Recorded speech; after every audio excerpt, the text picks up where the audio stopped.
कैसे हो बेटा आप लोग? तो आप लोगों में से जो भी बच्चे नीट 2026 के लिए सीरियसली अटेम्प्ट कर रहे हैं उनको ये बात बहुत ध्यान से सुननी चाहिए। आपकी एक मेजर प्रॉब्लम है सभी बच्चों की, वो टाइम डिक्रीज करना चाहते हैं रिवीजन का एफिशिएंसी इंक्रीज करके। मैं बस आपसे एक बात बोलूंगा, प्लीज इस सेशन को पॉज करके एक बार अपने आप ध्यान से शांति से बैठना और सोचना, क्या मैं इस बार एकदम सीरियस अटेम्प्ट के लिए जा रहा हूं? तब इस वीडियो को देखना आपके लिए काम की है और आपको एक्चुअली हेल्प करने वाली है। मैं आपको पूरी बात समझाता हूं। तो सबसे पहले बेटा हमें क्या करना है, हमें ये समझना है कि आप किस कैटेगरी में आते हो। हम जो नॉर्मली देखते हैं तीन कैटेगरीज में बच्चे में मिलते हैं। एक वो बच्चा जिसका सब कुछ ठीक चल रहा है, सब कुछ ठीक चलने का मतलब ये है कि उसका कोई बैकलॉग नहीं है, सिलेबस पूरा चल रहा है, 12 कंप्लीट होने वाली है या कर ली है और उसका टेस्ट में स्कोर 500 के ऊपर आ रहा है, लगभग 520 से लेके 650 के बीच में स्कोर आ जाता है उसका।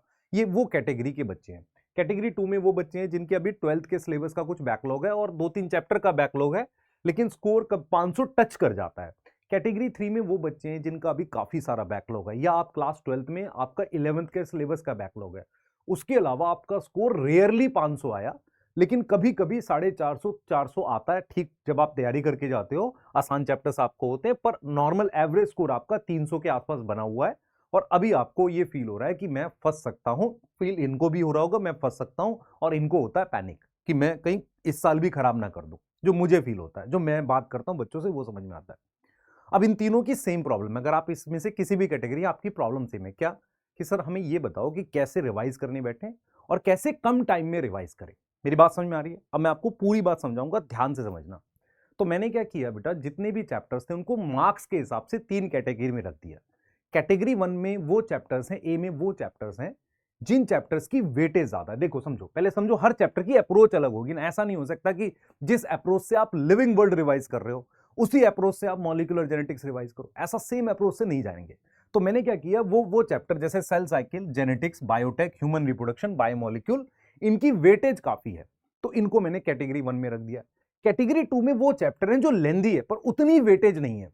कैटेगरी 3 में वो चैप्टर हैं जो छोटे हैं, जिनको आपको रिवाइज करना हमेशा आसानी होती है। जैसे ब्रीदिंग एंड एक्सचेंज आसानी से हम रिवाइज करते हैं, लिविंग वर्ल्ड आसानी से रिवाइज करते हैं, ठीक है। इकोलॉजी के चैप्टर्स हम आसानी से रिवाइज कर सकते हैं, ऑल्दो लास्ट में होता है पर आसानी से रिवाइज किए जा सकते हैं। तो ये वो चैप्टर्स होते हैं जिनकी वेटेज भी कम है, और हमें कई बार क्या होता है, फील होता है कि यार उसको मैं आसानी से रिवाइज कर ले जाऊंगा, ठीक है। अब मैं आपको कैटेगरी ए और बी के लिए कंबाइन बता रहा हूं, आपने कैसे सोचना।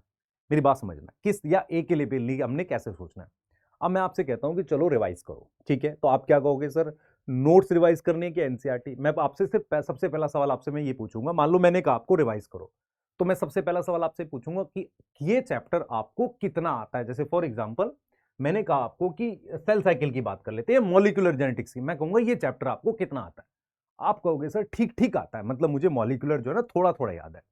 तो मैं कहूंगा कि अब आपको उसके हिसाब से स्टेप 1 और 2 का चुनाव करना पड़ेगा। देखो मैं क्या कहता हूं, मान लो ये चैप्टर आपको बिल्कुल नहीं आता, तो कोई और ऑप्शन नहीं है, नोट्स खोलो, 5-5 का सेट बनाओ, मतलब 5 पेज रीड करो, उसका पूरा डाटा एक एक पेज पर गंदी राइटिंग में लिख दो, फिर 5 पेज रीड करो, उसको लिख दो। अगर आप साफ में लिखोगे तो बाद में एक बार सारा रिवाइज करके फिर लिख देना, साफ भी लिख सकते हो, गंदी राइटिंग में भी लिख, तुम्हारी मर्जी, पर लिख कर याद करना है। 5 पेज एक बार लिख के देख लिया, 5 पेज, ऐसे करते करते पूरे नोट्स रिवाइज करने आपने। एक तो ये होगा। अब आपने कहा कि नहीं सर मुझे कुछ कुछ आता है, मतलब कुछ कुछ याद है, तो मैं आपको ये बोलूंगा, आप एक काम करो, एक पेज लो और 15-20 मिनट का टाइम लो, और उस चैप्टर के बारे में आपको जो जो चीजें याद है अपने दिमाग में सीक्वेंस सोचते हुए लिखते चले जाओ, ठीक है। या आंख बंद करो और माइंड में चीजों को रिवाइज करो।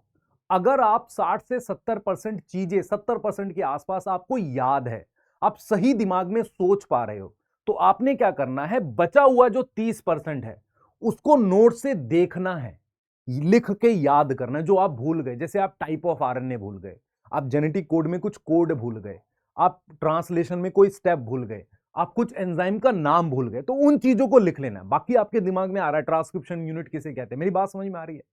तो आपने पहला स्टेप लेना है या दूसरा स्टेप, ईमानदारी से लेना है, नहीं तो गड़बड़ होगी। अब आपने क्या किया, आपने ले लिया, आपने पहला स्टेप ले लिया, ठीक है, या दूसरा स्टेप लिया, अब आपको ये याद हो गया।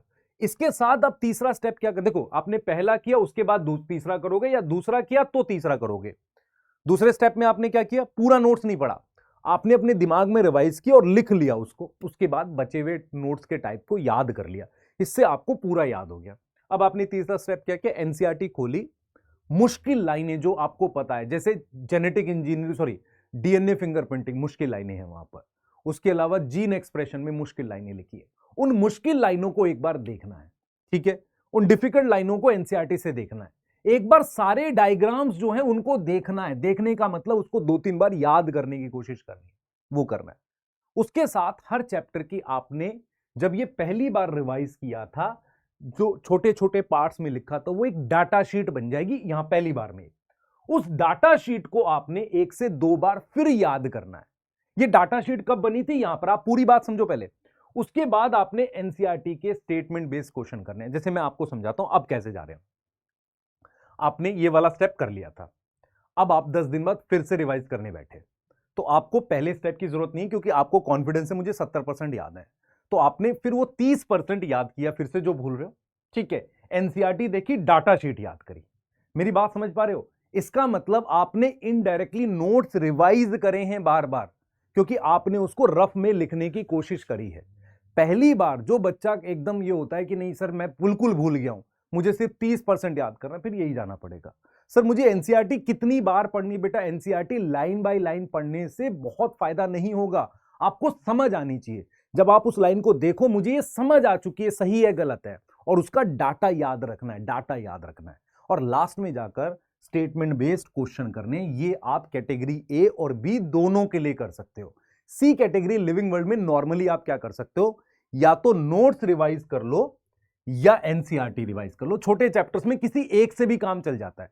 कई बार इन्हीं चैप्टर्स में आप वो काम करते हो जहां पर नोट्स के अंदर एनसीईआरटी लिख लेते हो, या एनसीईआरटी के अंदर नोट्स के पॉइंट्स लिख लेते हो। ये उन चैप्टर्स के लिए कर सकते हो जिनकी वेटेज कम है, जो छोटे चैप्टर्स है, ये सिर्फ उनके लिए कर सकते हो। नहीं तो मैं जब भी रिवीजन करने बैठूं, सबसे पहले मैं डिसाइड करूं मुझे कितना आता है। क्या मैं नोट्स पे जाऊंगा या मैं स्टेप 2 पे जाऊंगा? अगर मैं स्टेप 2 पे गया, मेरी बात सुनो, स्टेप 2 पे गया तो बचे हुए को फिर से नोट से देखा, एनसीईआरटी देखा, अपने डाटा शीट याद करी, खत्म, रिवीजन खत्म। और अगर मुझे लगता है कि नहीं मैं भूल गया हूं, तो मुझे स्टेप 1 फिर करना पड़ेगा।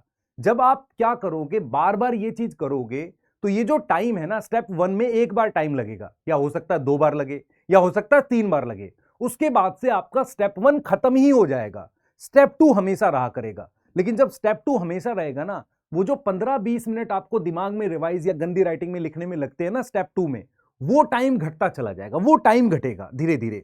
उसके बाद क्या होगा, धीरे धीरे ये जो स्टेप 2, 3, 4 है ना, इसका टाइम घट के आधे घंटे से भी कम आ जाएगा। आप आधे घंटे से भी कम में पूरा चैप्टर रिवाइज कर पाओगे।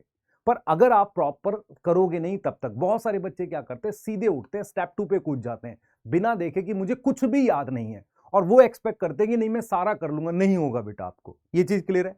अब यहां पर एक चीज है जो आपको ट्रैप कर सकती है, एनसीईआरटी की लाइनें अगर डायरेक्ट आ जाए और हल्का सा इधर उधर, उसमें आप फंस जाओगे अगर आपने डीप नहीं पढ़ी। तो वहां पर आपने स्टेटमेंट बेस्ड क्वेश्चन करने। क्या ये बातें क्लियर हो गई?